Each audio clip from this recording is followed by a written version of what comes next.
Hey class, happy Monday evening or whatever day you're watching. I told you that I would share sort of a part two on our discussion this week in addition to the announcement. Just going to take a few minutes here to provide, another sort of overview of our assignment this week because I think it's important that we really understand some of the things that we have to consider for disaster planning and control. In our discussion this week, we'll take a look at our written assignment at aftermath to recovery, presidential declarations, response by federal, state, local resources, applying for federal loans, etc. So we'll talk about that just a little bit, and really taking a look at our discussion this week on post-incident analysis for example.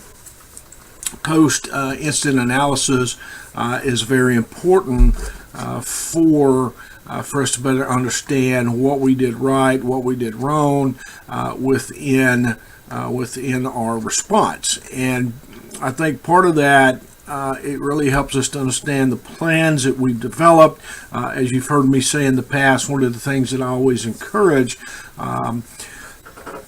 is to conduct exercises and test the plan and procedures until they break. They're not any good if we don't test them until they break and we go back to the drawing board, sort of, to the board table, the boardroom, and work on those plans and get them better and get them better. We got to really refine them to make them better so that when an actual disaster does take place, whatever hazard we're dealing with, those plans and procedures work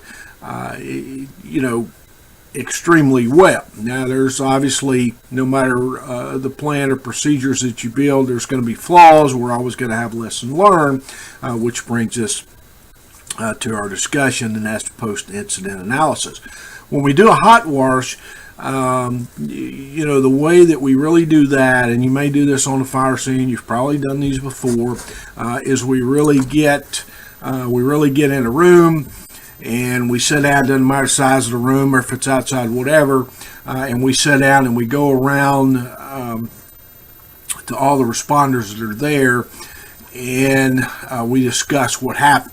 Now, I think sometimes what we do with these is we mess the boat in that we want to put all of the chiefs, the OEM director, all the administrators and supervisors in the room, let them work it out. And yes, they have a perspective that should be shared that's important, but it's at this level. And I think what we miss sometimes, not always, but we miss sometimes, is that we need to get all those different levels involved when we do that hot wash. Now, sometimes it's difficult to do that because of shifts and calls and etc. But I've seen that.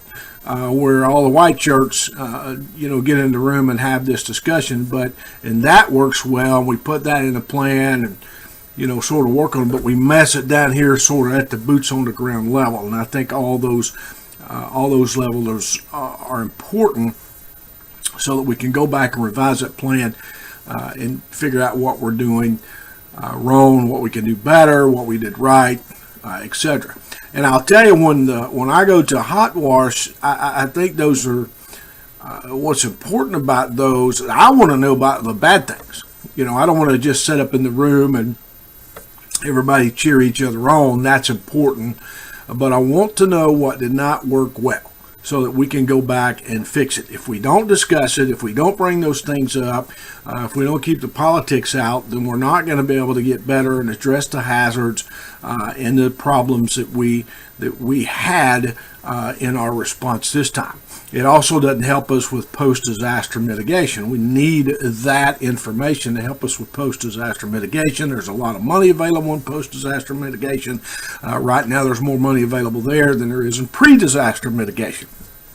So we need those tools to help us fix things for the future. We can't do that if we're all sitting around, clapping hands and high-fiving and saying good job. We need to know the bad things. We need to know what happened. When we break it, it's good. That's what I've always said about exercises, and that's what I say about our disaster responses. We need to know those bad things. So that's the importance of post-incident analysis. Now, we also develop what's called an after-action report and improvement plan. And you have an example of that from Arlington, Virginia, I believe, in the course, and I think I may have shared one of those with you in the announcements. In the after-action report, we should get someone that's really comfortable writing those, that has some experience in doing that. FEMA does it, the state does it, but we should also do it locally, and then we take what the federal and state government have done if they're involved, and we put that together with our after-action report, and we take a look at what we did well and what we did, what we can improve on. And then we put all that together and develop what's called an improvement plan, so that we have sort of like those objectives that we did, that improvement plan, so that we can get better at what we do in addressing those hazards, our response, mitigation, etc. So the AAR/improvement plan is a very important document. It needs to be fairly comprehensive, but it doesn't have to be a book. We just need to stick to the points, share some insight, and get right to it. You know, we don't need a book that has fodder in it. We need to stick to the points and try to address those using science and experience. And that's why I think sometimes it's good to bring in someone from the outside, whether it's, we pay them or we have someone with experience, writing those AERs and improvement plans. Now, it should be developed following the template. You get some exercise experience if you take the HSEEP instructor course, or just the HSEEP course, Homeland Security Exercise Evaluation Program. You get some experience writing those AERs and improvement plans. So I'd encourage you to, consider that course if you haven't had that. I don't remember the course number, but that's the importance of the AER and their improvement plan. Now, I tell you what else that does for us. It's about money. And so in order for us to get better, in order for us to get some of that post-mitigation money, we need to demonstrate that we've done that AAR and that improvement plan, and that we're working on those hazards for the future. That helps us to do that, especially in a Stafford Act declaration. Not all disasters are Stafford Act declarations. Some may be local disasters that are handled, just locally with money and resources and assets, or by the governor. Few are Stafford Act. It has to be a certain amount, usually, $5 million or so. It really depends on the infrastructure, and it depends on a lot of factors, such as the income of the area, whether or not they had insurance, etc. And there's a number that changes yearly based upon that and based upon the community. So I can't really give you that number, but there is a number there that they use to qualify whether or not it actually is a Stafford Act declaration, if there's going to be any money reimbursed to the state or local government, or if the state or local government has to pick up whatever cost is involved. And then there's other loans and grants that are available through nonprofit organization, other government entities besides FEMA. If it's not a Stafford Act declaration, that may include the Small Business Administration, low interest or zero interest loans. Some of the problems of that is obviously you got to have some credit, and you still have to qualify. And in many cases, if you don't have insurance or not enough insurance to cover it, you're probably not going to be able to qualify for that small business loan, so you're left sort of holding the bag. And then you have issues in the community that eventually affect zoning, etc. As we further look into the assignment this week, there's some considerations that we really need to examine, and that is non-governmental organizations, people coming in trying to help, volunteer organization, volunteer organizations coming in, other first responders, sort of self-dispatching or self-deploying. All those are things that we have to worry about, and we need someone in place to handle that, a staging area, so that we can handle those things. We don't want it to happen. We never want to self-dispatch or self-deploy unless an official word goes out through an EMAC request or some other agreement for mutual aid, but that happens. We've seen it in a ton of disasters. What happens if the Cajun Navy shows up from Louisiana and Mississippi to your area, in a flood in Massachusetts or somewhere else? How are you going to handle them? You didn't call for them, but they came with all their boats and campers and that sort of thing.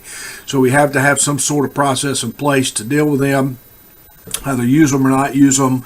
How do we credential them? How do we get them into the right spots? How do we allow them with their credentialing to access where we need them to go, and and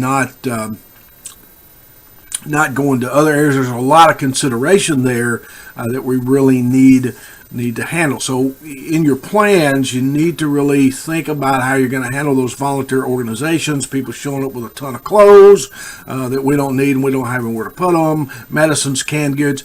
During Hurricane Katrina, when we had the patients arriving here, during Hurricane Katrina, I cannot tell you how many people showed up at the airport. Now, first of all, I'm not even sure how they gained access to the airport because we were on the tarmac, but they did. They showed up. We had people show up with a truckload of Tylenol, Benadryl, clothes, food, socks, shoes, books to give away, magazines.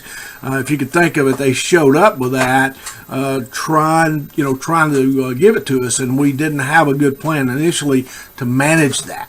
But we quickly did that. And it's interesting when you have those non-government organizations and the government organizations, fire department, police, etc. There can be competing interests there. If it's not managed correctly, if you're not working on the same sheet of music. So imagine a guy showing up with a truckload of different medicines, of Tylenols, Benadryls, those things that I mentioned, and he goes to the logistics person on the fire side first, and fire EMS, whatever, public safety side, and what are you going to do? You're not going to turn him away. You're going to collect those if you possibly can, because if you don't use them today, you can maybe use them in the future. But the other way to look at that is we need to spread that out amongst all the people working the disaster, including the non-governmental governmental organizations, and take those into account. It's the same thing with food and other resources there on the scene. So disaster application centers, let's look at that for a minute. That typically doesn't take place till a little bit later after the disaster. FEMA and the state try to get those set up rather quickly, but it takes a few days. I've even seen that happen, within a week or two after the response mode. Those disaster application centers are important. We want to try to sort of filter everybody there so that they can apply for whatever aid is available, depending upon the declaration, where it's state or whatever. And again, not everybody's going to apply or be eligible for that. But it is something that we need to at least get them into that process, because just applying really helps us in the future. Other things that we need to consider is, disaster hotlines, getting the word out about the disaster centers, where help is available after the disaster occurs, how much all of this is going to cost, who's going to pay for it. Again, that front money, you don't always have that front money. That's why you rely on those non-governmental organizations, and hopefully the governor's office to release some money to help you with that. Temporary housing, finding places. A Red Cross, Salvation Army, and some other organizations are pretty good about doing that. Sometimes FEMA will do it, but it takes a while. But then, FEMA may bring in camper trailers or something, and we've got to consider the issues that go along with that. There's agriculture assistance that's provided by the USDA, and that can be helpful for us, because if we qualify, some of the money that the department has spent may be reimbursed through those USDA grants or loans. So that's just something to consider there. And then the other things that are mentioned in our PowerPoint on slide 4, legal services, crisis counseling, all those should be set up by a non-governmental organization, and we should have those things in our plan when we get ready to respond. That should already be there. We should have all that place. And the best way I have found is to work with those non-governmental organizations, pick one person that can be a liaison to those organizations, and then just let them handle it so that it doesn't tie up the department's resources or assets. Finally, we'll talk a little bit about the debriefing process. You probably had critical incident stress debriefing. That's something that we should always do after a disaster, after any major incident. We should get that done, pretty quickly, 24 to 48 hours, as soon as possible, and kind of get everybody together to talk about it. Certainly within that first week, if at all possible. Get people there to provide that peer support, not just debriefing, but really talk about the disaster, the things that we've seen, the things that we've experienced. And I found that guy over there that worked really hard that nobody paid attention to, but he was working his hide off, and he was up 48, to 60 hours, but he was sort of kind of in the sideline. That guy, you probably need to watch him and make sure he gets that counseling, because he's not the one that's going to come to you and approach you for help. But he needs it, and that's why it's important to make sure that we have a 100% accountability when at all possible to get to that debriefing and to get that critical incident stress debriefing and management whenever possible. Something that can be very challenging for all of us, because when we wear a uniform, we don't like to talk to anybody else. If at all possible. So take a look at all the stuff this week. Take a look at all the documents, the PowerPoint, focus on the disaster recovery process, mitigation, those after action reports, sort of that post-incident analysis. And if you look on the web, you'll find a lot of those examples, or there are some examples of either reels or, an AAR incident or improvement plan that's shared on the web. So take a look at those and consider them, and I'd be comfortable with them. If you're bored, get that template down and sort of get some experience in writing the AAR and improvement plan. That's something that you can gain some experience in doing. A lot of us don't have a lot of experience with that, and if you get good at it, people will come to you, the chief will come to you and use you. I hope you have a great week. Just real quick on feedback. I want to talk to you a moment about feedback in the discussions, where obviously in the first few weeks I gave you a lot of feedback, and I'm going to get back to that this week on APA, especially in the discussions. Now, obviously I do those things in your paper, rewrite your paper, try to give you some examples, and I feel like maybe I'm not giving you enough when it comes to the discussions. If you think I am, that's fine, but I feel like maybe I'm not doing that, so I'm going to try to sort of refocus on that and make sure that I am giving exactly what you need to do, or what you need with the discussion, so that you better understand the material, the writing process in APA. I've sort of been, redirecting you from the feedback back to the announcements and the examples that I've shared to help you there. I thought maybe that, by having those examples rather than telling you, by showing you, maybe that would help. And so take a look at those if you don't mind, but I'll try to, give you a little more feedback this week and make sure that we're on the same track. Keep up the great work. Please look at that feedback that I've given you. I'm going to take a real hard look, go back to week 1 starting tomorrow. A lot of assignments this week to grade, but I'm going to go back to week 1, make sure I haven't missed anything. If I have, I'll make sure to get those graded and get called up. Try to get me anything that you're late on. Take a look at that late policy, but try to get me that information, your assignments as soon as you can. And hey, have a great discussion. Make sure that you take a look at those requirements in the discussions if you don't mind. Make sure you're responding to more than the minimum. You're checking your grammar, supporting your work with good APA, etc. So let me know if you need me. Reach out. Great emails, great text messages and phone calls today. A lot of those this week. So if I can help you, let me know. And have a great week. I'll see you in the discussions. Thanks for stopping by.